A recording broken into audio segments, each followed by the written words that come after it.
Assalamualaikum warahmatullahi wabarakatuh.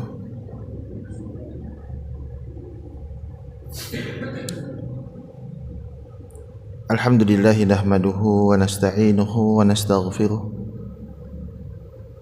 wa na'udzu billahi min sururi anfusina wa sayyiati a'malina may yahdihillahu fala mudilla lahu wa may yudlil fala hadiya lahu. Asyhadu an la ilaha illallah wahdahu la syarika lah. Asyhadu anna Muhammadan abduhu wa rasuluh. Allahumma salli ala Muhammad wa ala ali Muhammad kama sallaita ala Ibrahim wa barik ala Muhammad wa ala ali Muhammad kama barakta ala Ibrahim wa ala ali Ibrahim fil alamin innaka Hamidum Majid. Ya ayyuhalladzina amanu taqullaha haqqa tuqatih wa la tamutunna illa wa antum muslimun.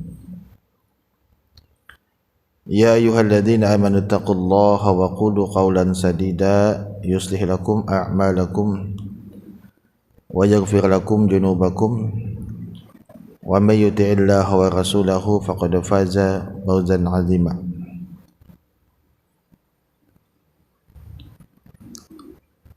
Jamaah yang dirahmati Allah Subhanahu wa taala. Alhamdulillah kita panjatkan rasa syukur kita kepada Allah Subhanahu wa taala atas nikmat yang Allah berikan kepada kita, nikmat yang luar biasa berupa nikmat iman dan Islam. Khususnya juga terhadap nikmat kesehatan yang Allah berikan kepada kita, sehingga dengan nikmat iman, nikmat Islam ditambah dengan kesehatan, maka salah satu bentuk rasa syukur kita adalah dengan melaksanakan ibadah kepada Allah Subhanahu wa taala, baik itu ibadah mahdhah maupun ibadah ghairu mahdhah. Kita berdoa kepada Allah Subhanahu wa taala agar setiap apa yang kita lakukan ini diridhai oleh Allah Subhanahu wa taala sebagai bentuk amal kebaikan yang dicatat nanti kita akan kelak akan mendapatkan hasil daripada Allah Subhanahu wa taala. Karena salah satu daripada suksesnya kita hidup di dunia ini adalah, salah satunya adalah ketika kita meninggalkan dunia ini dalam keadaan kita itu bersih daripada dosa-dosa. Kemudian kita dimasukkan ke dalam surganya Allah Subhanahu wa taala, dikumpulkan bersama orang-orang soleh, dikumpulkan bersama dengan para nabi untuk mendapatkan nikmat Allah Subhanahu wa taala yang luar biasa. Bapak Ibu jamaah yang dirahmati Allah Subhanahu wa taala, kita berdoa kepada Allah Subhanahu wa taala agar dilembutkan hati ini, dilembutkan hati ini untuk menerima Islam itu dengan baik, dijauhkan dari sifat iri, sifat dengki,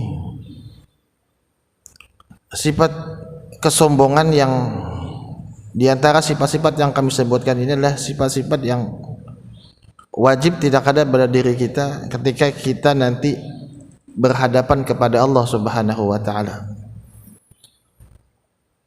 Khususnya pada sifat kesombongan. Karena kata Rasulullah SAW, sombong itu adalah batarul haq wa gonzun nas.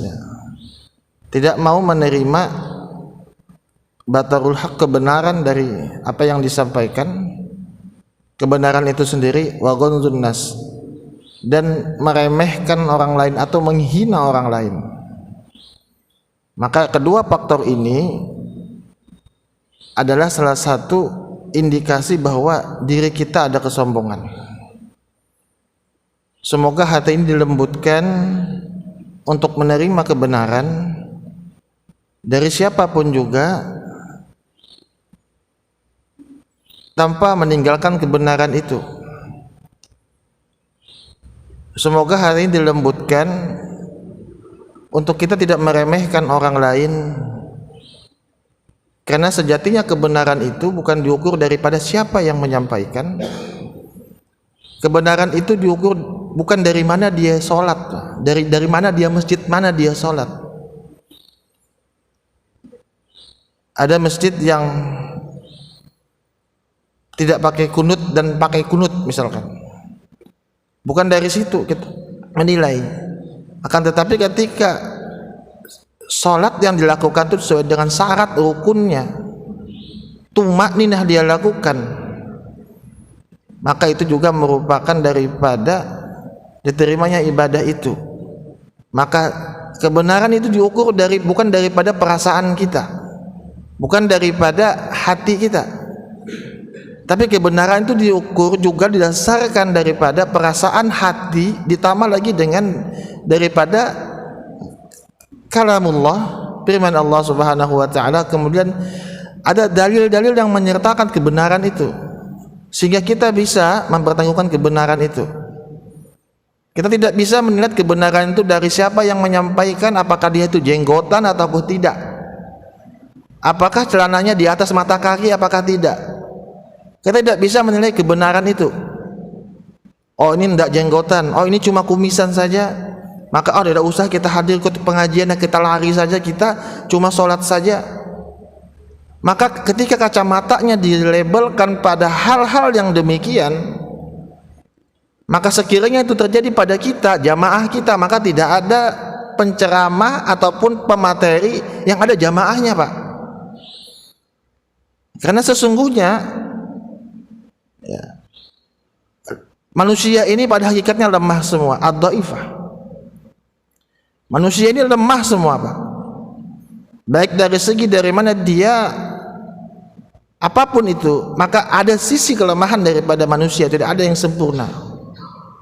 Maka ketika kita melabelkan sesuatu, bukan kacamatanya, bukan daripada Al-Quran dan Sunnah, hanya melihat saja, oh ini bukan kelompok saya, oh ini bukan daripada golongan saya, maka jangan-jangan ada sesuatu dalam dirinya, yaitu batarul haq wa ghamzun nas, yaitu ada tidak mau menerima kebenaran dan meremehkan orang lain. Kecenderungan terhadap apa yang kita ingini itu memang ada, itu pasti, Pak. Kecenderungan terhadap sesuatu yang kita ingini, yang kita maui, itu pasti ada pada salah satu pihak misalkan. Tapi bukan serta-merta kita membabi buta menjustifikasi bahwa semuanya itu adalah sesuatu yang disampaikan itu subhat, sesuatu yang disampaikan itu tidak benar. Maka ini menimbulkan fitnah awal pada fitnah-fitnah baru. Maka ketika itu didasarkan pada kalamullah, kepada kitabullah, kepada hadis Rasulullah SAW, maka kita ambil sebagai satu pelajaran, baik yang menyampaikan maupun yang mendengarkan. Kita berdoa kepada Allah Subhanahu wa taala juga dijadikan sebagai mukmin, seorang muslim yang kuat. Karena ada sebuah hadis menyebutkan Allah itu mencintai mukmin yang kuat dibandingkan mukmin yang dhaifah, yang lemah. Secara tekstual, kalau kita melihat seperti ini, Pak, Allah mencintai mukmin yang kuat dibandingkan mukmin yang ad-dhaifah, yang lemah. Secara tekstual kita melihat berarti ada seorang mukmin, seorang Islam yang bangun pagi-pagi hari sudah nyangkul, kemudian dia mencangkul itu, Pak, sampai dengan tengah hari. Ujar bahasa kita itu berjamur sidin, membangun pondasi misalkan, sampai siang hari berpanas, kita katakan orang ini orang kuat. Ada orang yang mengangkat batu di siang hari memukulnya. Di Kerayan itu dulu kita pernah melihat, itu ada orang yang padang batu semua, mengangkat batu di tengah hari, badannya besar-besar. Kita akan mengatakan secara kasat mata dia adalah orang yang kuat. Secara lahiriah kita akan mengatakan orang yang kuat. Ada orang yang mampu lari puluhan kali lapangan, satu putaran, dua putaran, kita aja setengah putaran aja sudah manggah, Pak. Kita akan katakan bahwa teman kita itu adalah orang yang kuat, lari berpuluh-puluh kali putaran lapangan atau lari stadion lah. Apakah itu orang yang kuat? Allah mencintai orang yang kuat dibandingkan mukmin yang lemah. Kalau kita sandarkan kepada itu, Pak, maka boleh jadi kita mengatakan bahwa ada sesuatu yang kiranya ada yang kurang pas.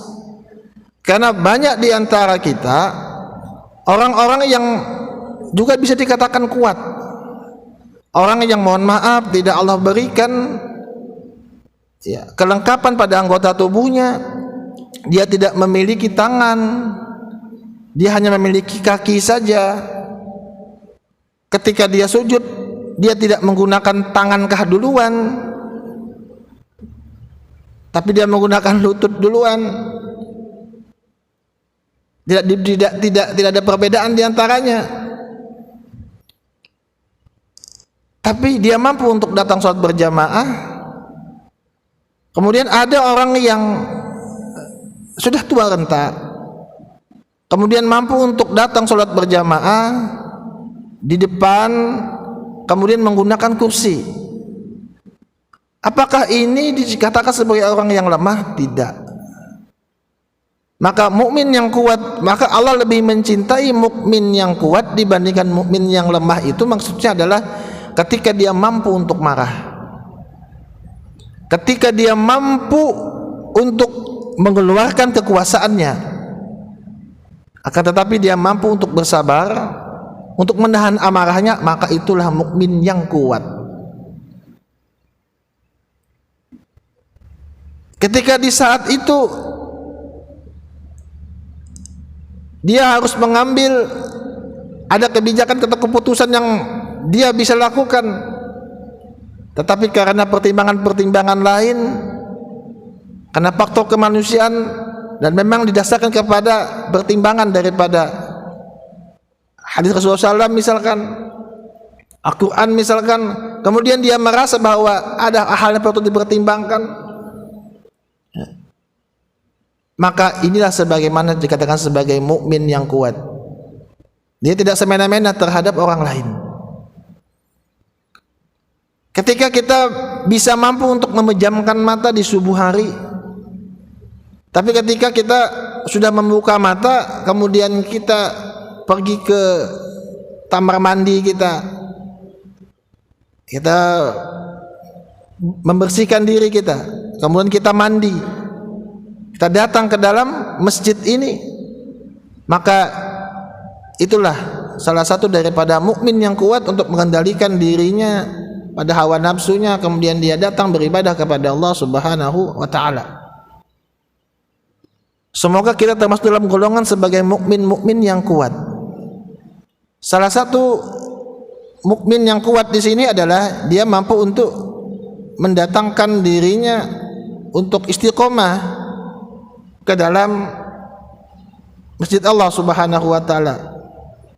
Insyaallah kita pada kesempatan hari ini ulun melanjutkan sedikit mengenai adab-adab ketika kita masuk ke dalam masjid atau keutamaan-keutamaan menuju masjid. Kemarin kita sampaikan yang pertama, pergi dalam keadaan kita berwudu. Itu salah satu daripada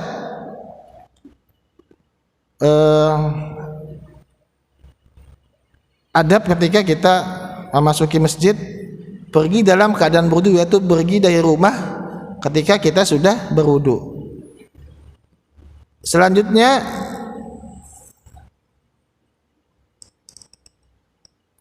memakai pakaian yang terbaik dan wangi-wangian. Ini juga kita sudah sampaikan. Kemudian juga selanjutnya adalah membaca doa ketika kita keluar rumah. Sebagaimana dalam sebuah riwayat saya buatkan, jika seorang keluar rumah lalu dia mengucapkan bismillahi tawakkaltu 'ala Allah la haula wala quwata illa billah, yuqalu hina idzin hudita wa kufita wa buqita fatananahya lahu syayatin, maka dikatakan ketika itu engkau akan diberi petunjuk, dicukupkan dan dibaca, dicukupkan dan dijaga, setan pun akan menyingkir darinya. Ini salah satu keutamaannya. Kemudian fayaqulu lahu syaitan, setan yang lain akan mengatakan, akharu kaifa laka birajulin qadahu dia wa kufa wa wuqiya. Setan yang lain akan mengatakan, bagaimana mungkin engkau bisa mengganggu seseorang yang telah mendapatkan petunjuk, kecukupan dan penjagaan. Selanjutnya adalah berjalan dengan tenang dan tidak tergesa-gesa. Kemudian yang keenam, masuk masjid dengan kaki kanan, ya, kemudian membaca doa. Kemudian selanjutnya mengucapkan salam ketika kita masuk masjid jika bertemu dengan jamaah yang lain.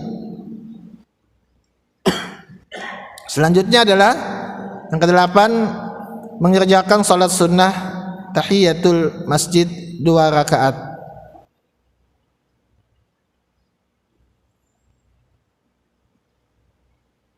Jamaah yang dirahmati Allah Subhanahu wa taala, yang selanjutnya adalah kita akan membahas tentang sunnah selanjutnya ketika kita masuk masjid setelah kita melaksanakan salat tahiyatul masjid, yaitu mengerjakan salat sunnah rawatib. Salat sunnah yang mengiringi daripada salat fardu itu sendiri. Sebuah hadis menyebutkan,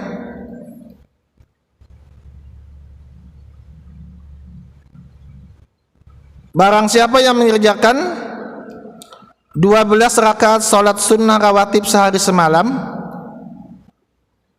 bunya lahu bihinna baitum fil jannah, maka akan dibangunkan baginya satu rumah di surga. Ini hadis riwayat Muslim. Kemudian dalam hadis yang selanjutnya ini ada agak lebih spesifik, agak lebih menjelaskan. Riwayat At-Tirmidzi dari Aisyah, Nabi SAW bersabda, man sabara ala sintain asyrata rak'atan minas sunnah banallahu lahu baitan fil jannah. Barang siapa merutinkan salat sunnah 12 rakaat dalam sehari, maka Allah akan membangunkan baginya sebuah rumah di surga. Arba'i raka'atin qabla zuhri wa raka'ataini ba'daha, ya. 4 rakaat sebelum zuhur, 2 rakaat sesudah zuhur. Ya, jika kita ingin dibangunkan rumah di surga, maka diantaranya kita mengerjakan 12 rakaat. 4 rakaat sebelum zuhur, 2 rakaat sesudah zuhur. Wa raka'ataini ba'dal maghrib, 2 rakaat sesudah maghrib, Pak. Wa raka'ataini ba'dal isya, 2 rakaat sesudah isya. Wa raka'ataini qoblal fajri, dan 2 rakaat sebelum subuh Hadis riwayat Tirmizi dan dari Aisyah.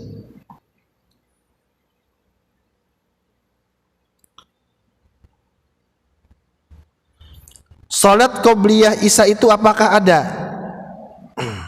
Sedangkan tadi disebutkan dalam hadis ini hanya wara'ataini ba'dal Isya. Pertanyaannya sekarang, apakah salat qobliyah Isya itu apakah ada? Daripada hadis riwayat Aisyah At-Tirmizi ini, dari Aisyah. Bagaimana pandangan daripada Muhammadiyah? Karena banyak masjid di Muhammadiyah ini dahulu tidak memakai salat ketika sebelum salat Isya atau salat rawatib tersebut. Ya, di antara kita mungkin pernah mendengar, ya. Ini tulisan yang saya ambil dari tulisan dari Muhammadiyah, ya. Di antara kita mungkin pernah mendengar suatu hadis yang berbunyi bainal kulli ajani salat, yang artinya di antara dua ajan ada salat. Di sisi lain ada yang mengatakan bahwa salat sunnah sebelum Isya itu adalah ghairu masyru'. Nah, ini atau tidak disyariatkan. Bagaimana penjelasan hal tersebut? Pertanyaan saudara tentang hubungannya dengan hadis yang saudara tanyakan, yang nas lengkap sebagai berikut. Ini pertanyaan ditujukan kepada majelis tarjih. Diriwayatkan dari Abdullah bin Mughaffal, ia berkata Nabi SAW bersabda, di antara setiap dua ajan, itu ada salat. Di antara setiap dua ajan itu ada salat. Jadi ketika ajan itu, maka di antaranya itu ada salat. Termasuk kita ketika kita salat maghrib, sebelum kita salat maghrib, maka di antara ajan itu ada salat. Maka kita merutinkan untuk melaksanakan salat sunnah. Kulli azani salatun baina kulli azani salah.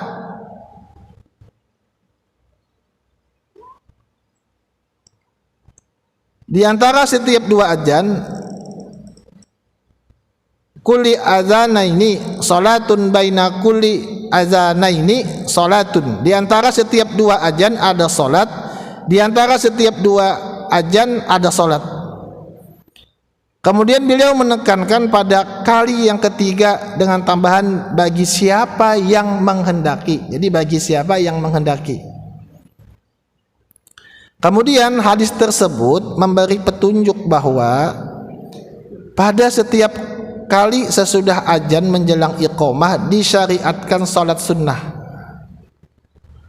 Artinya antara azan dan iqamah tersedia waktu untuk mendirikan salat sunat sesuai dengan tuntunan Rasulullah SAW. Baik salat sunnah yang tergolong sunat muakkadah, yaitu sunat yang dikuatkan pelaksanaannya, Pak, yang tidak pernah ditinggalkan oleh Rasulullah SAW, atau salat sunat ghairu muakkadah, yaitu salat sunnah yang tidak dikuatkan pelaksanaannya, pernah dikerjakan oleh beliau maksudnya, tetapi juga sering ditinggalkan. Yang dimaksud kalimat adzanain adalah hadis diantara azan dan iqamah. Jadi ada salat yang muakkadah yang sering dikerjakan Rasulullah. Salah satunya adalah 12 rakaat tadi, Pak, yang kami sebutkan hadis di atas tadi. Barang siapa yang mengerjakan 12 rakaat salat sunnah, maka akan dibangunkan rumah baginya. Di antaranya 4 rakaat sebelum salat zuhur, 2 rakaat sesudahnya, ya. Kemudian 2 rakaat sesudah salat maghrib, 2 rakaat sesudah sholat isya dan 2 rakaat sebelum sholat subuh. Ini merupakan sesuatu sholat sunnah yang ditekankan oleh Rasulullah, yang tidak pernah ditinggalkan oleh Rasulullah SAW meskipun dikatakan sunnah. Akan tetapi sholat-sholat yang lain seperti sholat di antara azan itu Rasulullah tidak merutinkannya.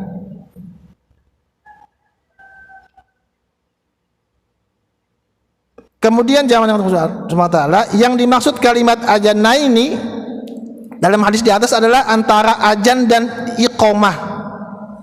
Sedang maksud kalimat solat setelah lapas azanna ini adalah waktu solat atau solat sunnah yang jumlahnya 2 atau 4 rakaat yang sesuai dengan tuntunan Rasulullah SAW. Adapun solat sunat qobliyah yang berdasarkan hadis-hadis Nabi Sallallahu Alaihi Wasallam adalah seperti yang kami sebutkan di atas tadi. Nah, ini 2 atau 4 rakaat sebelum sholat zuhur dan 2 rakaat sebelum sholat subuh, dan tidak atau belum ditemukan dalil yang menunjukkan bahwa Nabi SAW atau para sahabat melakukan sholat qobliyah isya. Nah, ini dengan demikian jelas bahwa tidak ada sholat rawatib qobliyah isya, tetapi sholat sunat lainnya selain rawatib qobliyah dapat dikerjakan. Artinya tidak ada sholat qobliyah isya ini menurut pandangan daripada Muhammadiyah. Wallahu a'lam bishawab. Sumber majalah Suara Muhammadiyah nomor 4 tahun 2008. Ini kami kutip dari tulisan di Suara Muhammadiyah. Dalam rubrik pertanyaan yang lain, apakah sholat isya dilakukan tanpa jeda? Maksudnya tidak sholat sunnah. Meskipun tidak ada sunnah qobliyah isya, ini juga diajukan ke majelis tarjih ya. Meskipun tidak ada sholat sunnah qobliyah isya, namun tetap disunahkan ada jeda antara azan dan iqamah untuk memberi kesempatan bagi jamaah yang masih memiliki hajat seperti menyelesaikan makan, berwudu, bersiap-siap ke masjid dan lain sebagainya. Maka ini merupakan pertimbangan untuk faktor kebersamaan kita melaksanakan sholat berjamaah, agar menunggu orang-orang yang mungkin saja ketika azan, ketika hayya 'alas shalah baru berangkat dari masjid. Ketika sampai ke masjid sudah la ilaha illallah, sudah selesai. Maka ketika itu dilaksanakan, dia terlambat tanpa wudu, misalkan dia harus berwudu dulu. Maka di sini jelaskan, meskipun tidak ada sunnah qobliyah isya, namun tetap disunahkan ada jeda antara azan dan iqamah untuk memberi kesempatan bagi jamaah yang masih memiliki hajat seperti menyelesaikan makan, berwudu, bersiap-siap ke masjid dan lain sebagainya. Jadi kalau saya pernah sholat di masjid At-Tarbiyah itu di Masjid Ad-Da'wah di Samarinda, itu antara Masjid Muhammadiyah Ad-Da'wah di Samarinda, itu antara azan dan iqamah di isya, sholat isya khususnya, maka mereka memberikan waktu untuk menunggu jamaah yang lain atau ada yang melaksanakan sholat sunnah di situ. Selain itu juga memberi kesempatan bagi jamaah yang telah berada di masjid untuk melakukan beberapa amalan sunnah seperti berzikir, berdoa dan lain sebagainya. Dalam kondisi tertentu ada kemaslahatan iqamah dapat dilakukan setelah azan isya. Nah ini, dalam kondisi tertentu ada kemaslahatan, misalkan iqamah itu dapat disegerakan dilakukan setelah azan isya. Misalnya ketika masjid tersebut digunakan untuk suatu acara yang waktunya bertepatan sesudah maghrib dan dilanjutkan setelah isya, sehingga untuk efisiensi waktu iqamah boleh dilangsungkan setelah azan dengan beberapa syarat seperti tadi. Di antara azan dan iqamah tetap diberi jeda yang cukup untuk melafalkan doa setelah azan. karena hal ini termasuk sunnah. Dapat dipastikan bahwa iqamah telah berkumandang karena fungsi iqamah adalah sebagai seruan yang menginformasikan bahwa salat akan segera ditunaikan. Tanya jawab seputar azan dan iqamah disidangkan Jumat 26 Zulhijjah 1439 Hijriah atau 7 September 2018. Jamaah yang dirahmati Allah Subhanahu wa taala, kemudian juga ada hadis menyebutkan dari Ibnu Umar, dia mengatakan, aku menghafal dari Nabi SAW 10 rakaat sunnah rawatib tadi, 10 rakaat, yaitu 2 rakaat sebelum zuhur, 2 rakaat sesudah zuhur, 2 rakaat sesudah maghrib, 2 rakaat sesudah isya, dan 2 rakaat sebelum subuh. Jadi ada juga hadis menyebutkan 10 rakaat, yaitu sunnah rawatib. Kami ulangi, 2 rakaat sebelum zuhur, 2 rakaat sesudah zuhur, 2 rakaat sesudah maghrib, 2 rakaat sesudah isya, dan 2 rakaat sebelum subuh. Ini hadis daripada Ibnu Umar.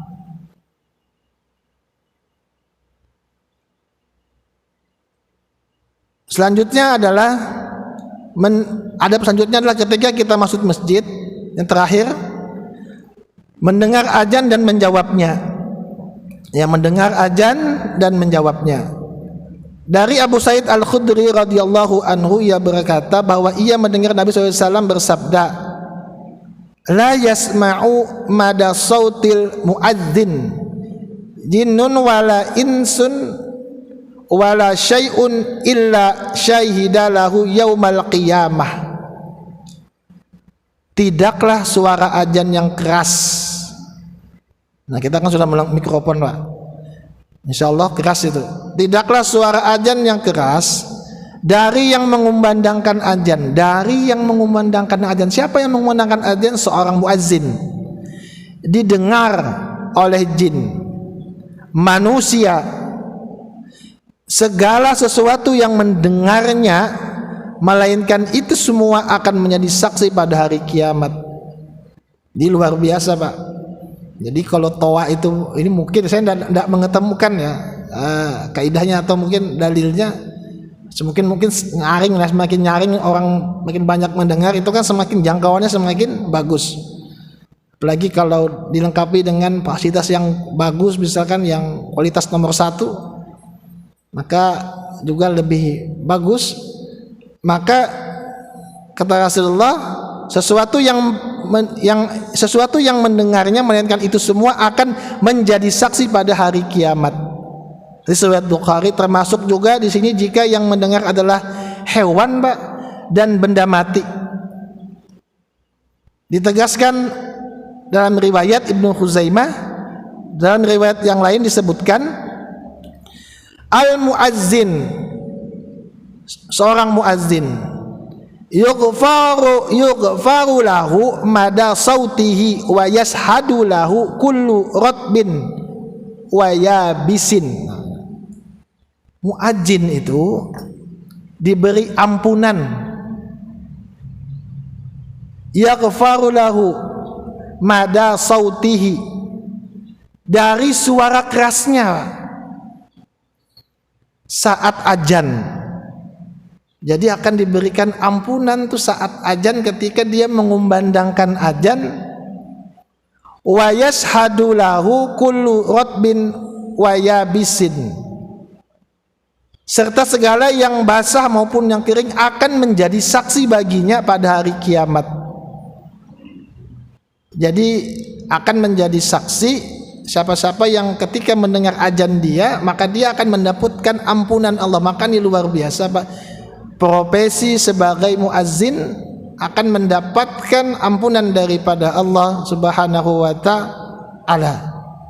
Dan kita juga disunahkan untuk mendengarkan ketika azan dikumandangkan dan mengikutinya. Maka ini juga merupakan salah satu kebaikan yang Allah berikan kepadanya. Terakhir adalah memilih saf pertama. Nah, ketika kita masuk masjid, maka upayakan untuk memilih saf pertama. Dari Abu Hurairah radhiyallahu anhu, Rasulullah SAW bersabda, lau ya'lamun nas ma fin nida'i wasaffi al-awwal, seandainya orang mengetahui pahala ajan. Nah, ini pahala ajan tadi kan diampuni oleh Allah. Seandainya orang mengetahui pahala ajan dan saf pertama, summa lam yajidu, kemudian mereka tidak mendapatkannya, kemudian dia tidak mendapatkannya, dia berada pada saf kedua, illa an yastahimu alaihi lastahamu, melainkan dengan cara mengadakan undian pasti mereka melakukannya. Ini luar biasa, Pak. Kalau kita mengetahui daripada keutamaan saf di depan, hadis muttafaqun alaih, riwayat Bukhari dan Muslim. Dalam hadis ini disebutkan dari Aisyah radhiyallahu anha, ia berkata Rasulullah SAW bersabda, innallaha wa malaikatahu yusalluna ala mayaminis sufufi. Innallaha wa malaikatahu yusalluna ala mayaminis sufufi. Sesungguhnya Allah dan para malaikat itu berselawat atas saf-saf sebelah kanan. Jadi pada saf di sebelah kanan bagian depan itu Allah berselawat kepada orang-orang tersebut, termasuk bagi orang-orang yang menghidupkan untuk salat, mencari keutamaan saf-saf yang ada di depan. Ini merupakan salah satu keutamaan yang mana Allah Subhanahu wa taala akan mengampuni dosa-dosa setiap hambanya. Jadi kita berupaya untuk mencari saf-saf yang ada di depan. Semoga Allah Subhanahu wa taala memberikan kita kenikmatan. Semoga Allah Subhanahu wa taala menerima segala bentuk amal-amal kebaikan kita, dan semoga apa yang kami sampaikan ini menjadikan kebaikan daripada kami sendiri yang menyampaikan dan dapat kita amalkan secara bersama-sama. Insyaallah kita akan lanjutkan kembali nanti pada pertemuan yang akan datang. Subhanakallahumma wa bihamdika asyhadu an la ilaha illa anta astaghfiruka wa atubu ilaik. Assalamualaikum warahmatullahi wabarakatuh.